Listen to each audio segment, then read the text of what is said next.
గారు మార్చారు. కేసీఆర్ గారు తెలంగాణ జాతిపితగా పేరు తెచ్చుకుంటే రేవంత్ రెడ్డి గారు బూతు పితగా పేరు తెచ్చుకున్నారు. బూతులు మాట్లాడింది బహుశా ఆయనకు బువ్వ లోపలికి పోదు కావచ్చు. నోరిప్పితే బూతులే. మేము డేటాను నమ్ముకుంటే ఆయన డర్టీని నమ్ముకున్నారు. మేము ఎప్పుడు మాట్లాడినా ఆధారాలతో మాట్లాడతాం, సాక్ష్యాలతో మాట్లాడతాం.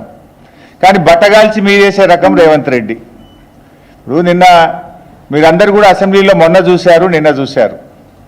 జగదీష్ రెడ్డి గారు అన్పార్లమెంటరీ భాష వాడకపోయినా ఏకపక్షంగా ఆయనను సభ నుంచి సస్పెండ్ చేసి బయటకు పంపారు. జగదీష్ రెడ్డి గారు ఏం మాట్లాడారు? మీ అని వాడారు తప్ప ఏకవచనం నీ అనే పదం ఆయన వాడనే లేదు. వారు మాట్లాడిన దాంట్లో ఎక్కడా అన్పార్లమెంటరీ లాంగ్వేజ్ లేదు.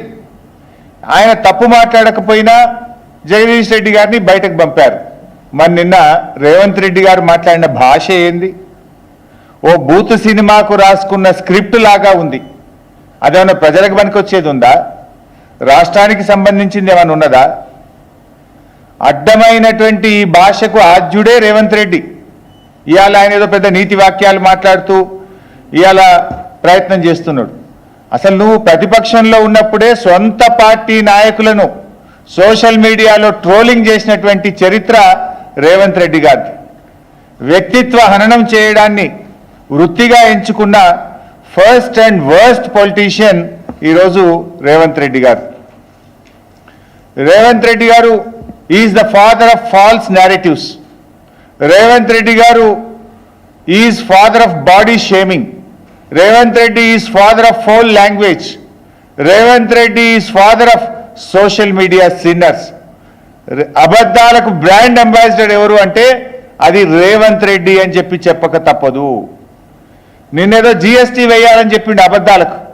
నిజంగా అబద్ధాలకు జీఎస్టీ వేయాల్సి వస్తే ఈ రాష్ట్ర ప్రభుత్వ ఖజానా మొత్తం నువ్వు మాట్లాడిన అబద్ధాలకు జీఎస్టీ కింద పోతుంది. ఈ మధ్య రేవంత్ రెడ్డి అంటుండు అందాల పోటీలు పెడతాం హైదరాబాద్లో అంటుండు. అందాల పోటీలే కాదు, తిట్ల పోటీ కూడా పెట్టు, నీకే ఫస్ట్ ప్రైజ్ వస్తుంది. నీకంటే మించి తిట్లు తిట్టడంలో, అబద్ధాలు మాట్లాడడంలో, ఫౌల్ లాంగ్వేజ్ మాట్లాడడంలో, బాడీ షేమింగ్ వ్యాఖ్యలు చేయడంలో నీకు మించినోడు ఇంకోడు ఉండడు. ఇవాళ కేసీఆర్ గారు 14 ఏళ్లు పోరాడి కానే కాదు రానే రాదన్న తెలంగాణను చావు నోట్లో తలబెట్టి తెలంగాణ తెచ్చిన జాతిపిత కేసీఆర్. 10 ఏళ్లు ఈ రాష్ట్రాన్ని అద్భుతంగా పాలించి దేశానికి దిక్సూచిగా నిలిపిన నాయకుడు కేసీఆర్.